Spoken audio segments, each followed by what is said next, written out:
Tom Erev, Shabbat Shoftim, début de Chodesh Elul, Tafshin Peidalet pour l'instant. La Gemara, le chasse, commence avec Rabbi Eliezer, comme tout le monde le sait. La première Mishnah de Sechet Brachot, Nematai Kuren Hashema Be'arvit, Mishnah Shakwanim Chassim de Chobit Umatan, Divrei Rabbi Eliezer, ce sont les paroles de Rabbi Eliezer. Ce n'est pas une question qui nous empêche de dormir la nuit, mais c'est intéressant quand même que le premier Tana qui a été choisi pour ouvrir le chasse, c'est Rabbi Eliezer. Pourquoi c'est comme ça? C'est intéressant de noter que dans l'Ilchot Tshuva, le tour, il commence l'Ilchot Tshuva, Siman Taf Kuf Pe Aleph, avec Tanya Be Pirkei de Rabbi Eliezer. C'est enseigné dans le Pirkei de Rabbi Eliezer. Pirkei de Rabbi Eliezer, c'est un midrash, une espèce de midrash, je ne sais pas si c'est la bonne, de Divrei Chazal, que Rabbi Eliezer ben Orkenos il a écrit. Et là-bas, le Pirkei de Rabbi Eliezer, il dit que le premier jour où Moshe Rabbeinu, il est monté pour la deuxième fois, c'était Rosh Chodesh Elul. Et c'est là où le shofar a sonné pour dire aux clan Israël qu'ils doivent s'éloigner de Avodah Zarah. Ça, c'est le passage qui nous dit Allah Elohim bitroua, Hashem bekol shofar. Le Kadosh Baruch Hu, il est monté, Elohim, il est monté grâce au shofar. C'est le son du shofar qui fait faire shofar, c'est le son du shofar qui a permis à Moshe Rabbeinu de monter une deuxième fois au ciel pour recevoir la Torah, une deuxième fois, et pour distribuer les luchot. En cela, Yom Kippourim, 40 jours plus tard. Et c'est pour ça que le Touri ramène, que c'est un minag ashkenaz de sonner le chauffard. Alors c'est intéressant parce que minag ashkenaz, les Yek, ils font encore comme ça, ils sonnent le matin et le soir. Le reste des kilot, ils font que le matin. Mais il dit que certains ont le minag de faire des slichot depuis Rosh Chodesh Elul, c'est aussi pas mal du tout. Et là aussi, les Chot Shuvah ont été ouvertes avec Rabbi Eliezer ben Orkenos. Stam Rabbi Eliezer ben Orkenos. Mishnah très connu dans Masechet Avot, Perek Bet Mishnah Chet. Là-bas, la Mishnah nous rapporte que Rabban Yochanan ben Zakkai, il avait 5 Talmidim. Alors, la Mishnah là-bas énumère la gadloute de chacun de ces Talmidim. Et Rabbi Eliezer ben Orkenos, Rabbi Yoshua ben Hanania, Rabbi Yossi HaKohen. Et il nous dit que Rabbi Eliezer ben Orkenos, il avait une particularité, c'était Bor Soud She'eno Me'abed Tipa. C'était un puits qui était recouvert de chaux qui ne laisse pas passer une seule goutte. Ça, c'était la grande ma'ala de Rabbi Eliezer. Là-bas, Rabban Yochanan ben Zakkai, qui était le maître de Rabbi Eliezer ben Orkenos, il dit un lachon qui est très particulier. Ouaya Omer, Rabban Yochanan ben Zakkai, le maître de Rabbi Eliezer, Imiyu kol chachmei Israël bekaf moznaim, si tous les sages du Klal Israël, donc pas seulement ses autres élèves, sur qui il a énuméré les qualités, mais tous les chachamim du Klal Israël, tous les sages du Klal Israël, ils étaient sur un seul poids de la balance. Et en contrepartie, Eliezer ben Orkenos bekaf shnia, machria et kulam, c'est celui qui emporte sur tous les talmidei chachamim combinés. Hachmanian, la chose qui n'est pas évident à dire sur un talmid chacham, aussi grand qu'il soit. La Gemara, elle dit, dans Masechet Sanhedrin, que tzedek tzedek tirdof, le passage de notre paracha, halech achar beidin yafe, il faut choisir un bon beidin. Pas choisir n'importe quel beddin. On a le droit d'être exigeant sur un beddin. C'est pas parce que il y a des rabbanim qui ont une tsura de rabbanim ou qui sont des vrais rabbanim. C'est pas forcément l'endroit où il faut choisir. Il faut choisir un beddin yafé, un bon beddin. Pas stam. Et là-bas, quel beddin nous dit la Gemara par exemple? Et la Gemara, achar Rabbi Eliezer leloud, achar Rabban Yochanan ben Zakkai libro Chai. Libro Chai, c'est un village. Il dit la Gemara, il faut choisir le beddin de Rabbi Eliezer. Bon, il n'est plus là, mais un beddin qui a son niveau, et celui de Rabbi Yochanan ben Zakkai, donc le maître de Rabbi Eliezer ben Orkenos. Ça, c'est un beddin yafet, c'est tzedek, il faut poursuivre, il faut choisir, il faut être exigeant dans le choix du beddin où on va si on a un din Torah. Psikta, elle dit que Moshe Rabbeinu, lorsque Kadosh Baruch Hu il a montré Dor Vedroshav, Dor Vechachama, Kadosh Baruch Hu il a montré à Moshe Rabbeinu toutes les futures générations, Talmidei Chachamim, les futurs guides de toutes les générations. Alors, Rabbi Eliezer ben Orkenos, il était là-bas, il a attrapé l'œil de Moshe Rabbeinu. Il a dit, c'est qui lui? Il a dit, ça c'est Rabbi Eliezer ben Orkenos. Moshe Rabbeinu a dit, je veux que Rabbi Eliezer ben Orkenos soit de ma descendance. Comme ça, Moshe Rabbeinu a demandé à Kadosh Baruch Hu. Il dit la psikta. Il voulait que Rabbi Eliezer ben Orkenos descende de lui. Vachement manière.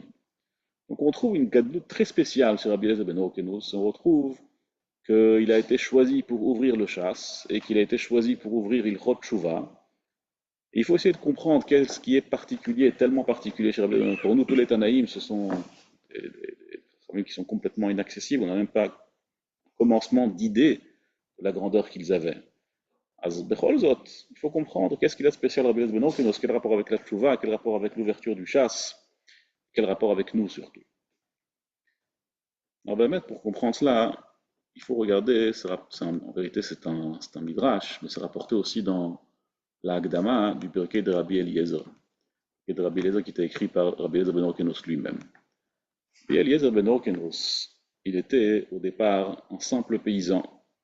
Comme ça, Chazal nous dit, au départ, il labourait le champ de son père avait beaucoup de champs, son père avait beaucoup de biens, il labourait, mais il était en dessous de la pyramide, il labourait avec trachine, et ses frères, ils étaient al-Gabé Ma'ané, ils avaient des ustensiles qui étaient un peu plus prestigieux, ils étaient un peu plus haut dans la hiérarchie du travail des champs, et le père de Rabbi Eliezer, donc Horkenos, il voit que son fils y pleure. Alors, il dit, pourquoi tu pleures? Peut-être que tu veux toi aussi monter dans la hiérarchie du travail des champs. Alors, Chazal nous dit que Horkenos a donné à son fils, lui aussi, il a donné à Ma'ané, il a donné tous les outils pour être aussi un grand agriculteur. Il voyait que la dépression de Rabbi Eliezer continuait à subsister, à se maintenir malgré tout. Alors, Horkenos, il a commencé à comprendre qu'il y a un problème peut-être plus grave. Alors, il a dit, qu'est-ce que tu veux faire? Tu veux peut-être un autre travail, quelque chose de plus prestigieux? Qu'est-ce qui ne va pas? Alors, il a dit, Rabbi Eliezer, je veux étudier la Torah. Ça dit Rabbi Eliezer à son père. Et là, hein, Horkenos, il lui dit, mais tu as 28 ans. Tu as 28 ans, tu connais rien. Bon, 28 ans, c'est pas vieux, mais 28 ans, quand on connaît rien, c'est comme un point de départ pas génial. On va voir à quel point il connaissait rien. Bah, il connaissait rien, il connaissait pas grand-chose. Non, non, il connaissait rien de rien. Les nous disent par la suite que Rabbi Eliezer ben Horkenos, il ne savait même pas faire Kriyat Shema, ni Birkat Hamazon. Il connaissait rien, Amarez Gamour. A priori, il ne savait même pas lire. Alors il dit, laisse tomber, c'est trop tard pour toi. Si à cet âge-là, tu connais rien, il n'y a plus de chance. Mais marie-toi, fais des enfants. Les enfants, tu les emmèneras à l'école. On commence, quand on est jeune, à l'école, on leur enseigne un peu la Torah. Là, il y a une chance. Mais toi, à ton âge avancé, commencer à étudier Aleph Bet, ça ne marche pas. Mais Rabbi Eliezer ben Horkenos ne s'est pas laissé convaincre. Il a pleuré. Et il continue à pleurer. Jusqu'à ce qu'un jour, il a fini par abandonner son père. Il est monté à Yerushalayim chez Rabban Yochanan ben Zakkai. Il est arrivé chez lui et il lui a dit qu'il veut étudier la Torah. Alors Rabban Yochanan ben Zakkai pensait qu'il avait devant lui un Baal Tshuva, qui voulait un peu connaître les choses. Alors il lui a demandé, est-ce que tu n'as jamais étudié ni Kriyat Shema, ni Tfilah, ni Birkat Hamazon? Il dit Rabbi ben Horkenos, non. Alors il a dit, ok, je vais t'enseigner. Il a enseigné, Kriyat Shema, Tfilah, Birkat Hamazon, et il a dit, c'est bon, vas-y, poursuis ton chemin, retourne chez toi. Rabbi Eliezer, ça n'a pas suffi. Il a continué à être chez Rabbi Yochanan, il a continué à pleurer. Alors on a dit, pourquoi tu pleures? Parce que je veux étudier la Torah, t'as pas compris, je t'ai dit, je veux étudier la Torah. Il dit, mais ça y est, je t'ai déjà donné les bases. Rabbi Yochanan, ça ne me suffit pas. Voilà, Rabbi Yochanan ben Zakkai, il a enseigné, nous dit, le pire que de Rabbi Eliezer, chaque semaine deux halachot. C'est pas grand-chose. Il enseignait chaque semaine deux halachot. Rabbi Eliezer, il révisait ces deux halachot de semaine en semaine sans interruption, à tel point qu'il ne mangeait même pas. Le pire que de Rabbi Eliezer nous dit qu'il ne mangeait même pas et son haleine était par conséquent mauvaise. Rabbi Yochanan ben Zakkai, au départ, lorsqu'il a vu que Rabbi Eliezer il avait une mauvaise haleine, il a voulu lui dire va ailleurs, ça nous dérange dans l'étude. Rabbi Eliezer il a pleuré, il a dit qu'il veut étudier la Torah. Et je ne vais pas entrer dans tous les détails de ce que le Pirkei de Rabbi Eliezer nous raconte, mais au final, Rabbi Yochanan ben Zakkai, il lui dit comme ça, Keshem she'ala re'ach picha bilfanai, au même titre que l'odeur de ton haleine est montée devant moi, car ya'ale re'ach chukei Torah mi picha la shamayim. Ainsi, les lois de la Torah vont pouvoir sortir de ta bouche jusqu'au ciel. Et comme ça, Chazal nous dit que Rabbi Eliezer, il est resté, il s'est acharné, il n'a rien lâché, il a révisé, il a travaillé, il a bossé sans interruption et sans arrêt. Et grâce à cela, c'est devenu Rabbi Eliezer ben Horkenos, à tel point que la Gemara nous raconte, que Rabbi Eliezer nous raconte qu'au final, un jour, Rabbi Yochanan ben Zakkai a fait une grande serouda et il a invité là-bas tous les grands de la génération. Et Horkenos est arrivé. Et quand Horkenos est arrivé, Horkenos c'était quelqu'un de très riche, de très puissant. Quand Horkenos est arrivé à Yerushalayim, à la serouda de Rabbi Yochanan ben Zakkai, alors ils lui ont dit, Panou derech le Horkenos avi Rabbi Eliezer, laissez le chemin à Horkenos. Et là-bas, Rabbi Yochanan ben Zakkai a demandé à Rabbi Eliezer de parler dans une souda, de faire un dvar Torah. Rabbi Eliezer il lui a dit, mais je ne peux pas parler devant mon maître. C'est comme un seau. Moi, je suis un seau avec lequel on puise. J'ai puisé de toi. Je n'ai plus rien à te dire de ce que tu m'as enseigné. Tout ce que je connais, ça vient de toi. Elle va dire à Mohamed Zaka, pas du tout. Tu es comme Ayan Amit Gaber. Tu es comme une source qui se renforce. Rabban Yochanan ben Zaka il est Shitato, qui a dit que Rabbi Eliezer ben Orkenos, il était plus fort que tous ses élèves combinés. Donc, c'est-à-dire qu'ils avaient aussi leur ma'alot. Il était non seulement Bor Souchelom et Abed Tipa, mais il était en plus Ayan Amit Gaber. Donc, il pouvait aussi rajouter de lui-même. C'était lui-même une source. Et c'est écrit là-bas que Rabbi Eliezer ben Orkenos, il a commencé à dire des livrets Torah. Et son visage illuminé comme la lumière du soleil. Et les gens ne pouvaient plus discerner le jour de la nuit tellement c'était lumineux. Kipshuto. Orkenos, il était là-bas, il n'a pas reconnu son fils. Imaginez, il a laissé un paysan qui était probablement pas habillé comme un Talmid Chacham, il retrouve devant lui un rave. Il ne savait pas qui c'était ce Eliezer qui parlait tellement bien, qui était reconnu par Rabbi Yochanan Zaka. Et quand il a fini, Rabbi Eliezer, Rabbi Yochanan Zaka, il est arrivé, il a embrassé sur la tête, il a dit Ashrechem, Avraham, Yitzhak et Yaakov, Sheyatza ze mechalatzeichem. Heureux soyez, Avraham, Yitzhak et Yaakov, que celui-ci est sorti de votre descendance. Et Orkenos, quand il a vu ça, il a dit c'est qui ce garçon? Il a dit c'est Eliezer, ton fils. Et là, Eliezer ben Orkenos, il dit là-bas le Chazal que Orkenos, il a décidé qu'il n'y aura plus rien à ses frères et que toute sa fortune va être héritée à son fils Rabbi Eliezer. Alors qu'avant, lorsque Rabbi Eliezer il est parti étudier, ses frères avaient dit à son père qu'il doit le déshériter. S'il ne travaille pas avec nous, c'est normal qu'il n'ait rien. Il veut étudier, alors qu'il étudie. On doit tout recevoir, c'est nous qui travaillons tes terres, c'est nous qui avons fructifié tes biens. Mais là, c'était le contraire. Orkenos, il a voulu au contraire donner tous les biens à son fils Rabbi Eliezer. Et là-bas, Rabbi Eliezer, il dit que non, il ne veut pas recevoir plus qu'une part normale. Comme ça, il sait, il est resté bien aussi avec ses frères. Et ça, c'est plus ou moins... Voilà, le Pirkei de Rabbi Eliezer, il continue à raconter un peu l'histoire. Mais grosso modo, c'est ce qu'il nous faut pour comprendre la particularité de Rabbi Eliezer. Et quand on commence à étudier chasse, alors, un peu découragé, c'est normal. Il reste quand même un certain nombre de dapim non négligeables. Et chaque DAF, Baruch Hashem, nécessite un investissement. Et quand on s'est investi, on a révisé, on a étudié, et on a compris, on oublie.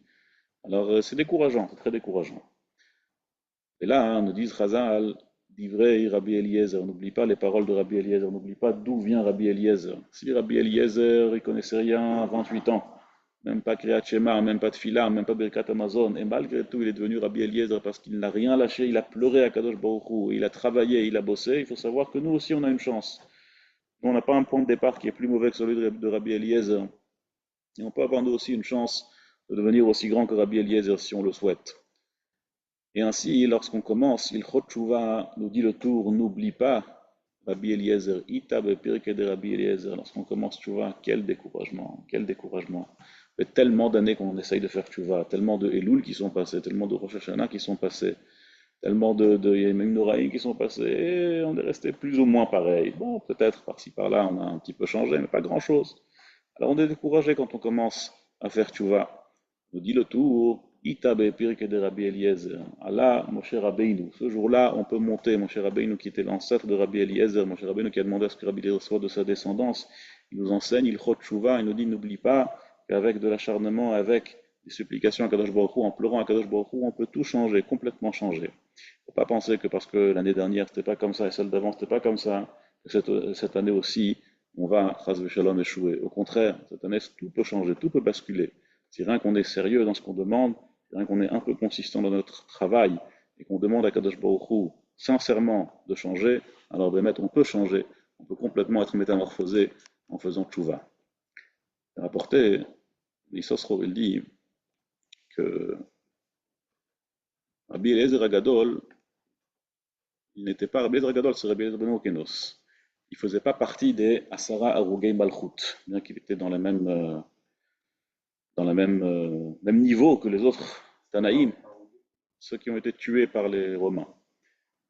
Il dit pourquoi? Parce que l'Asara Arugei Malchut, c'est yadou, hein, que ce sont les Gilgulim des Shvatim qui ont vendu Yosef. Rabbi Eliezer ben Orkenos, c'est le Gilgul de Réhouven, Réhouven, qui était celui qui a voulu juste sauver Yosef, qui a fait un stratagème pour le mettre dans le bord, pour finalement le sauver, mais qui n'a pas réussi envers ses frères, eh bien lui, Rabbi Eliezer ben Horkenos, c'est le Gilgoul de Réhouven. C'est pour cela qu'il n'a pas été puni. C'est pour ça que ça rapportait aussi que c'est Borsut chez Noma Abed Tiba, parce que rapporté dans le Zohar Kadosh que les frères ils ont été punis, bon c'est des sodotes auxquels on ne comprend rien, que les frères ils ont été punis entre autres à cause des Asarat Tipin, que la Gemara dans Masechet Sota elle dit, qui sont les 10 gouttes de Zera qui sont sorties par les Tzipornaim de Yosef, par les ongles de Yosef, lorsqu'il a eu l'épreuve avec Eshet Potiphar. C'est écrit là-bas que Yosef il s'est renforcé pour ne pas succomber à la tentation. Et lorsqu'il s'est renforcé de ne pas succomber, alors il y a 10 gouttes de Zera qui sont sorties par ces Tzipornaim. Dans le Nistar, c'est rapporté ce que c'est Tzipornaim des pieds, Tzipornaim des mains. Mais en tout cas, il y a 10 gouttes de Zera qui ont été perdues, et c'est sur cela que les 10 frères de Yosef ont été punis. Et c'est ça que Rabban Yochanan ben Zakkai a dit sur Rabbi Eliezer, Bor Soud, Sheino Ma'abed Tipa. Bor, c'est Meramez au bord de Yosef, Sheino Ma'abed Tipa, qui n'a pas fait perdre une seule goutte à Yosef.